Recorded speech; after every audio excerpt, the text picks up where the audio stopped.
who are also present in this national conference on Watershed. I thank the Government of India for selecting Guntur in Andhra Pradesh as the venue for holding this national conference. Thank you, sir. This is a very important conference, not only to review our journey in watershed development in the country as a whole, which is not less than at least 25 to 30 years, and then to find some kind of a pathway for the future, which finally might be coming as a guidelines or the operational guidelines or principles for PMKSY 3.0. I am involved with this watershed concept and its operations on ground, off and on, since last 2.5 decades. All of us sitting here would have heard of how the watershed development program in the country started with the Desert Development Plan, DDP. There used to be a PD in all these DDP districts who is to handle only watershed development in those DDP districts. It was further expanded to cover many districts in the state under what came to be known as DPAP, Drought Prone Area Program, or DPAP. So, good number of districts were covered under that program. And then finally, subsequently, we have seen Hariyali 1, Hariyali 2, which further expanded into PMKSY 1.0 and then on to PMKSY 2.0, which is in its terminal year of operation. Watershed, for me, it took quite a while to understand the very basic meaning of what is a watershed. I come from a plain Ganga Plains area, where draining water is a problem. I am standing in a state where most of the state will have some kind of a minimum gradient required to drain out water, to make the water move. The state I come from, Bihar, and the area in Bihar I come from, there we have a term called Tal. Tal is a absolutely flat land where whatever rain falls will basically stand there only. It will not move unless it is made to move artificially.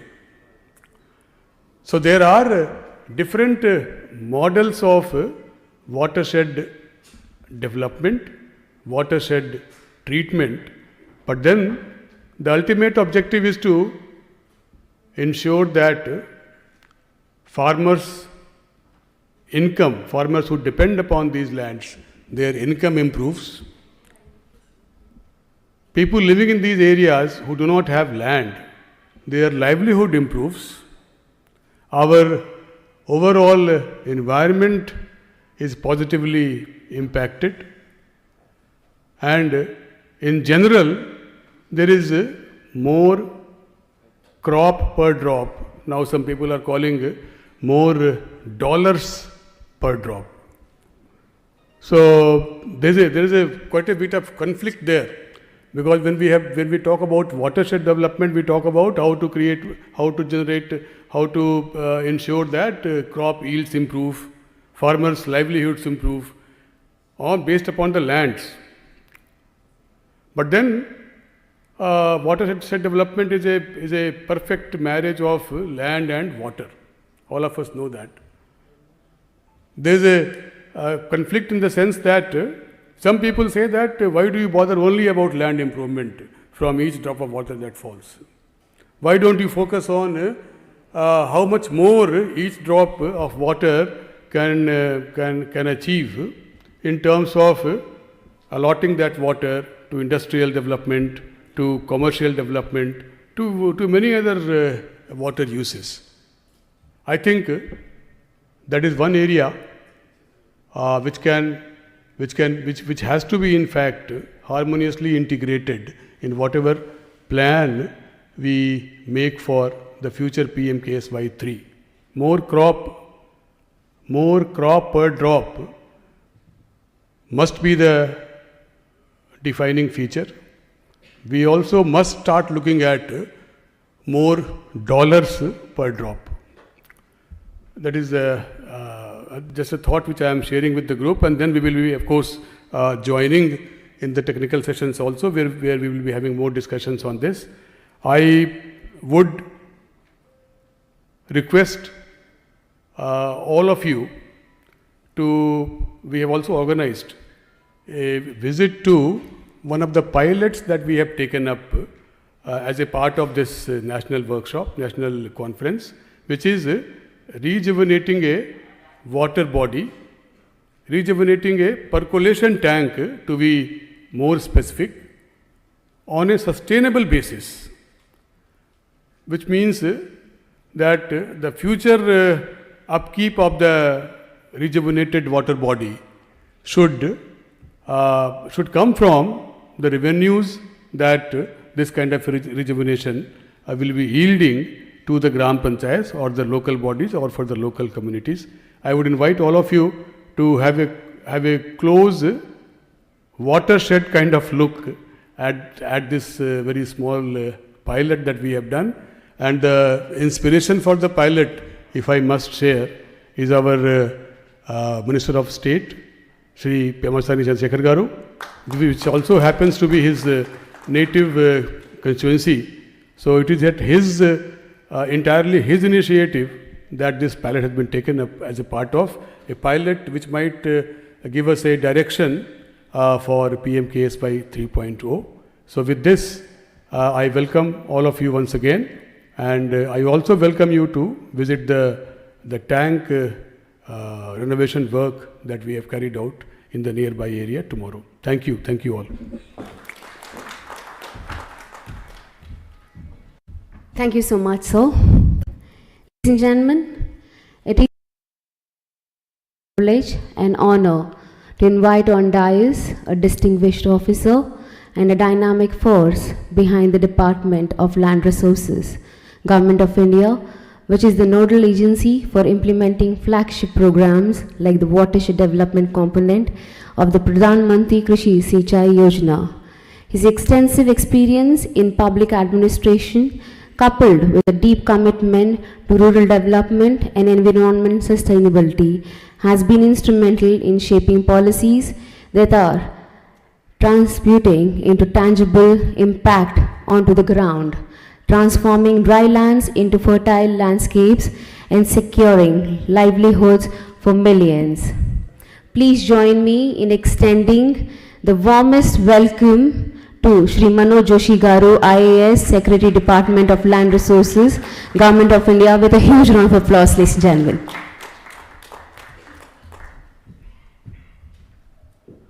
Good morning, Honorable MOS, Shri Shashi Bhushan, Nitin, Teja, District Collector, SLNA CEO, Mr. Reddy, Mr. Gutte, Paliwal जी, पांडे जी, यहाँ पे आए हुए सभी राज्यों के प्रतिनिधि. Let me first thank MOS and entire team from Andhra to give us an opportunity to come to Guntur. It's a beautiful place. Guntur is one place, you can see water everywhere. It's one of the most fertile places in the country, one of the agricultural powerhouses of Andhra Pradesh and entire South India. I think the amount of agriculture which you see in Andhra So whenever you see a problem in Delhi about tomato prices, the origin lies in some untimely rainfall in Andhra Pradesh, or the amount of crop which Andhra Pradesh grows. I think it's wonderful and good to see Guntur agriculture, where even I find the prices of land and the amount of agricultural land, which is without any housing potential, without road frontage, people are still buying land to do agriculture and do cultivation, is a very viable proposition. So that you see in Guntur and around that in Andhra Pradesh. So you should experience what agricultural powerhouses. There are few places in India, this is one of them, where the agriculture foundation is very, very strong. We have been implementing WDC2 for last few years, and now in the process of formulating guidelines and contours of the scheme for WDC3, which would start from 1st April. The Government of India works on a 5-year cycle, the Finance Commission cycle. So every 5 years, the scheme comes for 5 years period. Last 10-15 years of WDC experience has taught us many things. And based on that, there has been some thinking on our side as to what should we be doing in next 5 years. And this purpose of this Chintan Shivir, when we are coming here, so thought it would be best to listen to you and your views and how do we shape this next 5 years in the scheme. One of the thought processes which our Honorable Minister Shri Shivraj Singh Chauhan ji has been talking about is a river rejuvenation. So that is one of the themes which we would like to discuss with you. Other theme which a lot of places people talk about is revival of traditional water harvesting systems. So we, like in Bundelkhand recently, CRISAT and other people worked on revival of their system. Similarly, in South India, we have traditionally tanks have been used for water storage, and over a period of time, probably we have started neglecting them. The modern development actually puts a lot of pressure on entire water harvesting system. The more you harvest water and the more electricity is reaching everywhere, the more the groundwater becomes accessible. People keep drawing groundwater and they are far less bothered about water harvesting and water conservation. You find that the people, the good NGOs, wherever they have worked in the area where you can't draw groundwater. Where the groundwater has reached 500 feet, 1,000 feet, where there is no groundwater, then people turn towards water harvesting and how do you harvest rainwater. And not the places where the groundwater is available. There is not so much of traction for watershed. Traction is most where groundwater or electricity is just not available. Over a period of time, probably people started forgetting about water harvesting. So what type of traditional systems which we have, how do we bring them in the play in water harvesting system, in watershed program? That is another theme we want to discuss. Other area which we find in watershed as a lacuna is that scheme doesn't get so much of publicity in the good work being done. A lot of other works generate a lot of publicity, but probably watershed program doesn't generate so much of publicity, public attention. How do we do that? So that, because good people work in few areas, but government money is going everywhere, in every panchayat, every village. How do you use the watershed concept for that all the money which Government of India, state governments are spending should go in appropriate watershed development, water harvesting. That is not happening fully. So one way is we work in developing watershed plans in every panchayat, in every watershed, in every area, And whatever government investment, whether it's Narega or any other scheme, goes into that direction rather than ad hoc works, whichever anyone feels like, whichever is more convenient. Instead of that, we work systematically in all parts of the country. So in a way, we weave all the government schemes together in a watershed development. That's another concept which we had presented to group of ministers also and to honorable ministers also, and we would like to discuss that with you. Interweaving of different government schemes and watershed taking a lead into that. Other area which we also would like to discuss is, we in WDC2, we were not really involving NGOs. It became more of a government program, not so much of public participation. So how do you bring in NGOs who are doing good work? There is a downside also, there is a upside also. How do you balance it? That you involve only good people who are working and not everyone else who might exploit the scheme. So that is a big challenge. WDC1 we used to involve NGOs, and WDC2 probably with some bad experiences we went into a completely governmental approach. So involving more of the panchayats, more of the NGOs, more of the public participation is another challenge which we need to discuss, and how do we proceed further onto that. So there are other area which we find challenging is, some states do very good work much faster. Some states, the scheme being small and being implemented by different departments, the administrative setup takes time to go in a smooth way and implement the scheme. So the states which are spending more money, some states which are not able to spend money. So how do you bring a challenge mode? At least the states which are doing better work, they're doing more work, probably can we do, or which are more prepared, do we provide more funding to them rather than distributing it equally? How do you bring a challenge mode that states improve their own systems also, administrative system, because that is a big challenge. In a lot of states you find the administrative system is lacking. So these are the aspects we would like you to discuss in today, and if we can provide inputs so that the WDC 3.0 can be framed appropriately with your inputs, with the inputs of NGOs, with the leadership of both our ministers. Both of them want to take watershed into the required area with the rural development intervening, with the Manrega, with other schemes going into the right direction.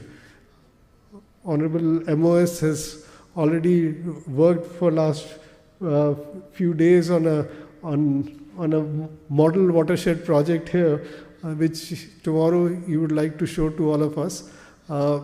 We should be doing similar such projects everywhere. And ఓ బండి తీసుకోవాలనుకుంటున్నాను. అయితే తీసుకో, కానీ చిన్నది తీసుకో, చౌకగా దొరుకుతుంది. మంచి బండి తీసుకో, పెద్ద బండి తీసుకో. పెద్దగా ఆలోచిస్తేనేగా పెద్దగా అవుతావు. ఏమంటావ్? all around us, and take very good memories of Guntur. Thank you very much.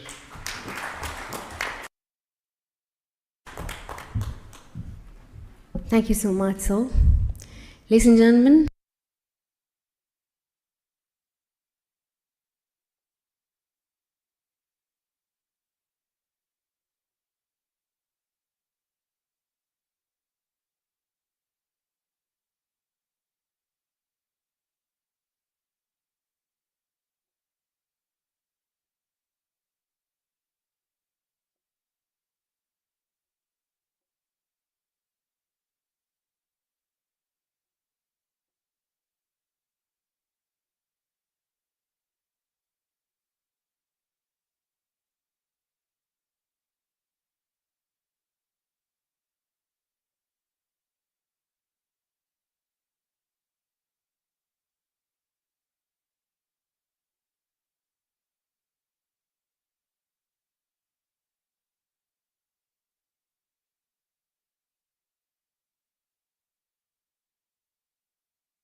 Andhra Pradesh, Sri Seshubhushanji,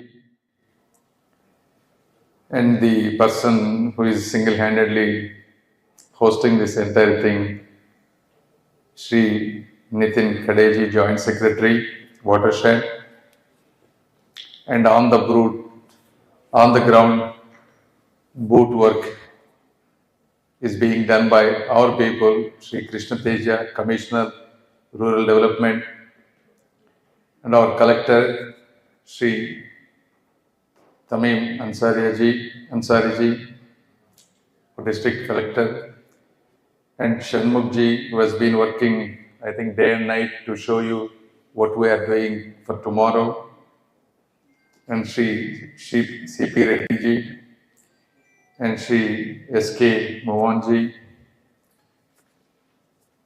and well-respected Padma Shri awardees, Sri Shyam Sundar Paliwalji, and Sri Umashankar Pandeji, and all the accomplished officers who have come from far to my own constituency, Guntur.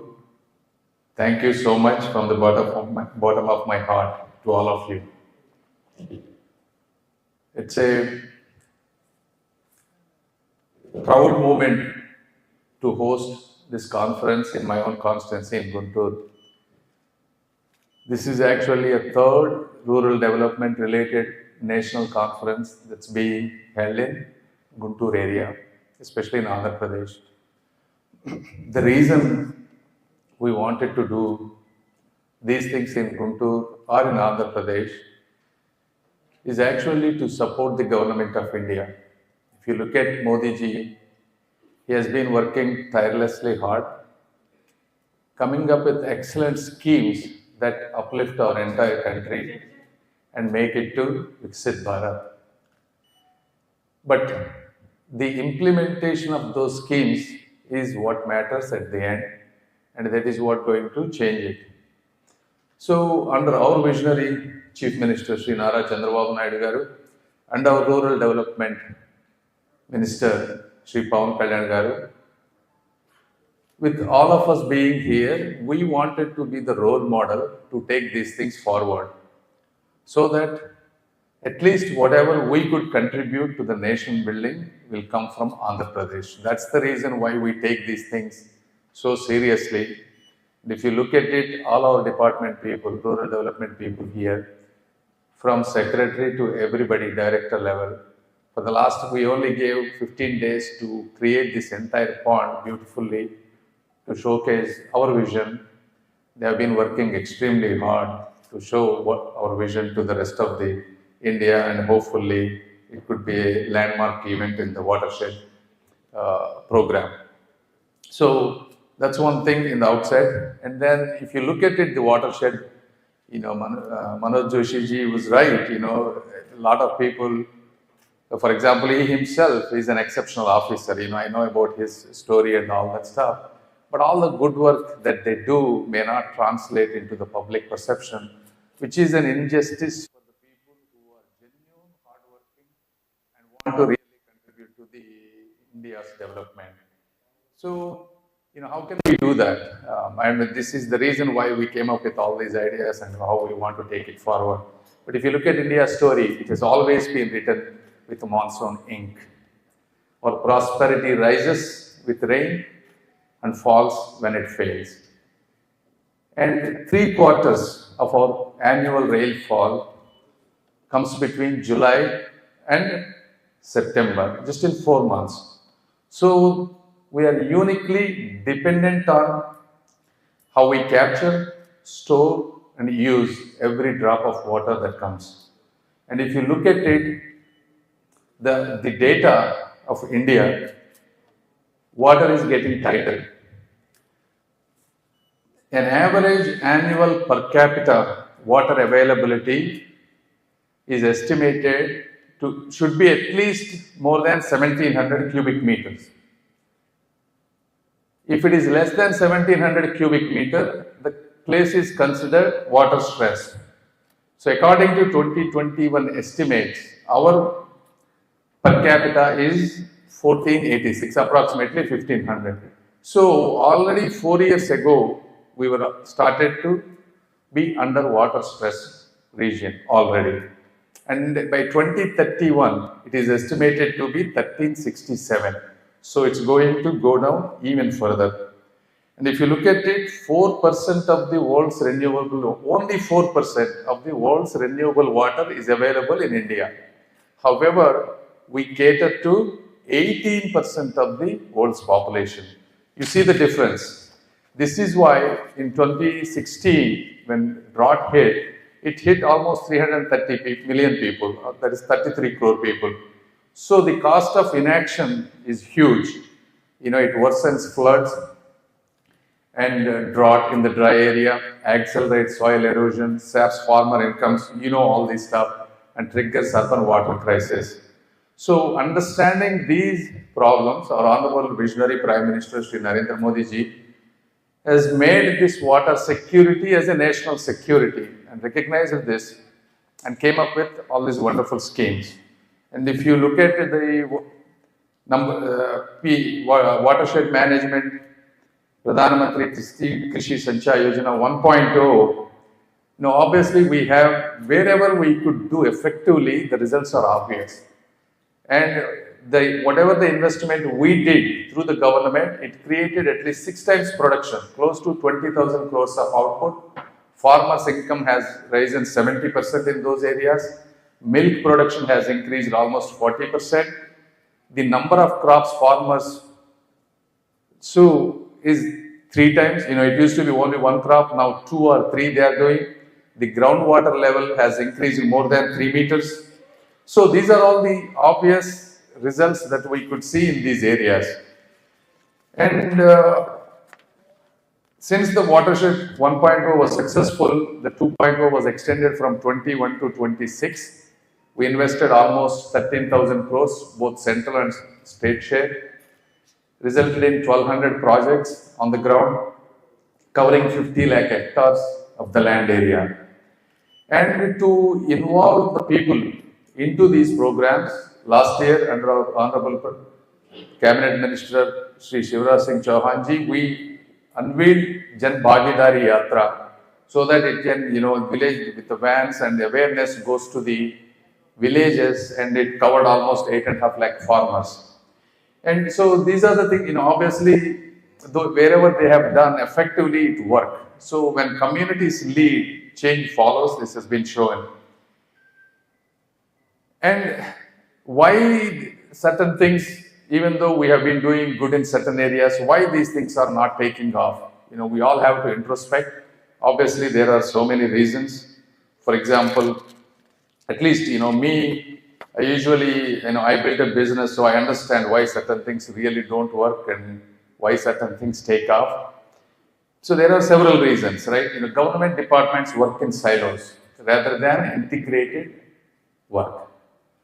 So that silos, how can we solve those silo problems, right? Land department is different, water department is different, agriculture department is different. So this is where brainstorming need to come. Can we create, at least on a prioritized basis, cross-functional teams? There are 2 or 3 people, their entire goal is to coordinate and get things done. That could be something our rural development people can do. And also convergence, schemes with convergence often make, cause delays. So that's another area. So when you want to really converge, that means you are working with multiple departments, it's going to be delayed. How can we do convergence in a systematic manner that can prevent these bottlenecks rather than not thinking through those things? And then there are delays in coming up with these DPRs, detailed project reports. So what are the mechanisms? Are there already people who have been experienced in creating these DPRs, engaging them in a systematically statewide? And awareness, and this is where hopefully tomorrow's program might be helpful.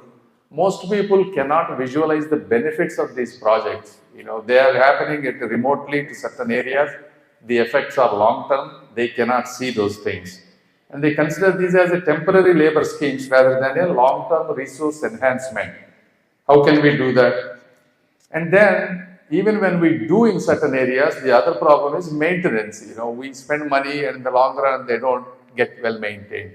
That's because whatever the government structures we create, watershed user associations, Gram Panchayat, they have to be really thought through. How can they be made accountable to get these projects maintained?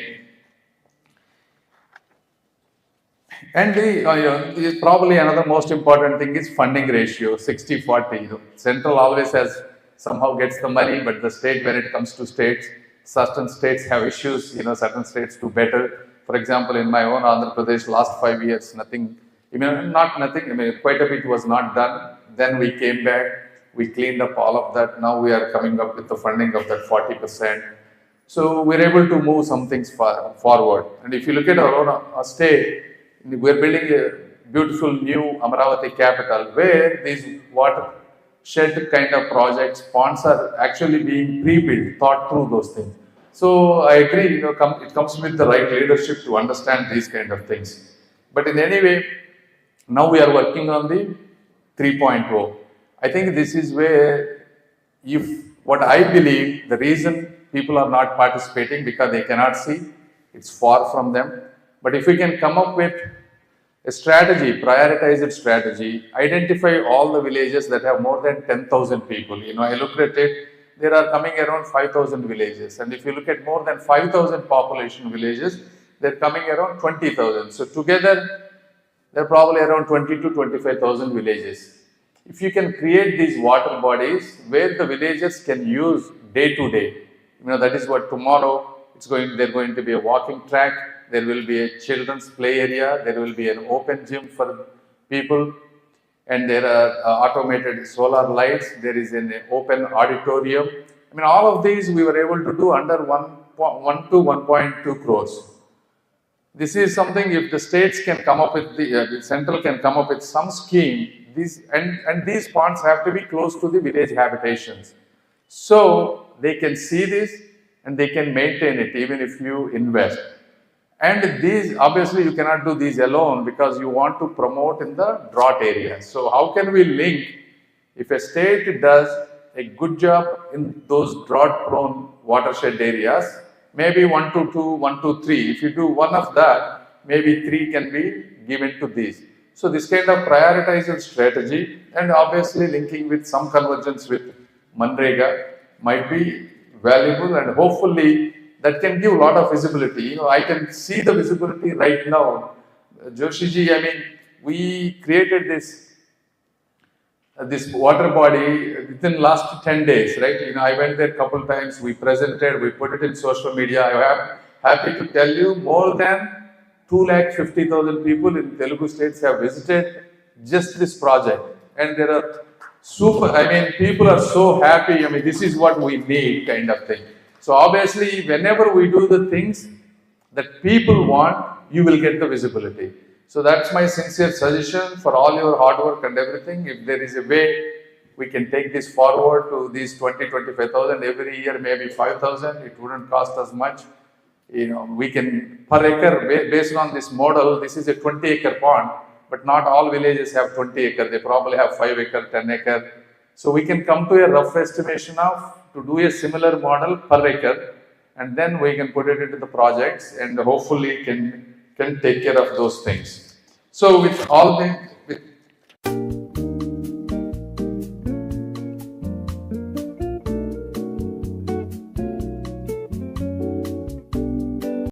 many of you have been on the ground and have been working quite hard. You know the practical realities other than what I know. So we are hopeful you give very valuable suggestions to our department people, and union government is ready with funding, with technology and policy flexibility. Anything you want, if it makes sense, we're happy to help you. And you all must lead with convergence, community engagement, and a deep commitment, so that whatever the problems that I have mentioned about where we are going, how we are in terms of water stress nation, we can solve it. So with that said, I want you to think these are not watershed, they are not check dams, okay? I want you to understand these are like rebuilding the ecological foundation of rural India. And it is about creating certainty in an uncertain climate. It is about converting rainwater from liability to an asset. I hope we all can work together to make India from a stressed nation to a water secure nation. Once again, I wanted to thank you all for flying from different places, coming here. I hope you get to enjoy Guntur food. Tomorrow we will see and we'll have a big outside gathering.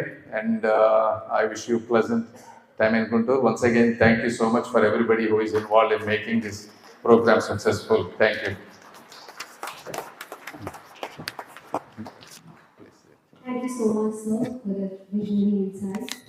Ladies and gentlemen, let's take a quick 15-minute tea break and come back for our next session, which is review of WDC PMKSY 2.0 projects implementation in states and union territories.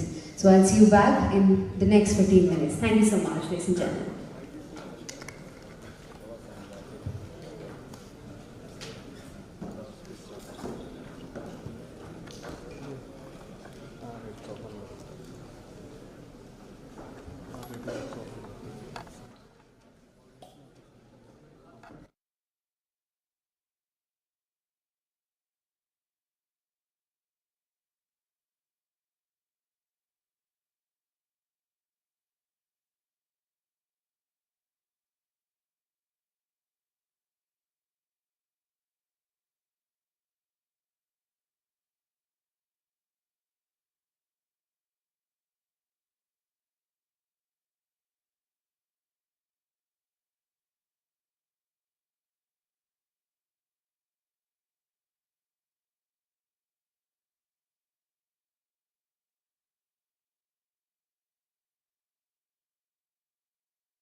మా ఈరోజు watershed national కాన్ఫరెన్స్ని Guntur ప్రాంతానికి తీసుకొచ్చాం. ఇప్పటి వరకు మీరు చూస్తే మా rural డెవలప్మెంట్లో జరిగినటువంటి ప్రతి మేజర్ నేషనల్ కాన్ఫరెన్స్ కూడా గుంటూరులోనే జరిగింది. దీనికి ప్రధాన ఉద్దేశం ఏంటంటే ప్రధానమంత్రి మోదీ గారు చాలా డబ్బు ఖర్చు పెట్టి మంచి మంచి స్కీమ్స్ని డిజైన్ చేశారు. అయితే అవి స్టేట్స్లో ఇంప్లిమెంట్ చేసే విధానాన్ని బట్టి ఆ స్కీమ్స్ అన్నీ కూడా ప్రజలకు అందుతాయి. గౌరవ ముఖ్యమంత్రి గారు నారా చంద్రబాబు నాయుడు గారు కానీ అదేవిధంగా పవన్ కళ్యాణ్ గారి నేతృత్వంలో ఆంధ్రప్రదేశ్ మోదీ గారు ప్రవేశపెట్టింది ఏదైనా సరే మోడల్గా తీసుకొని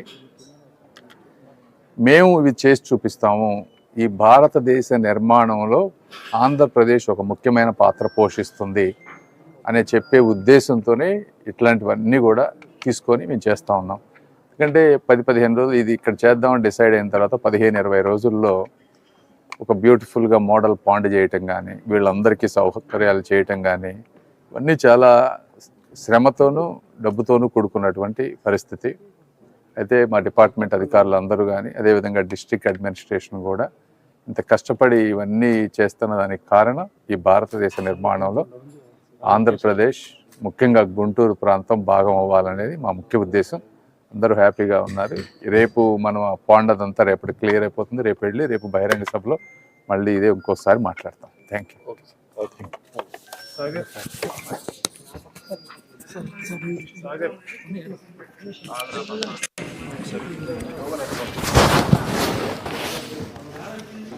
అన్నా నారాజు గారు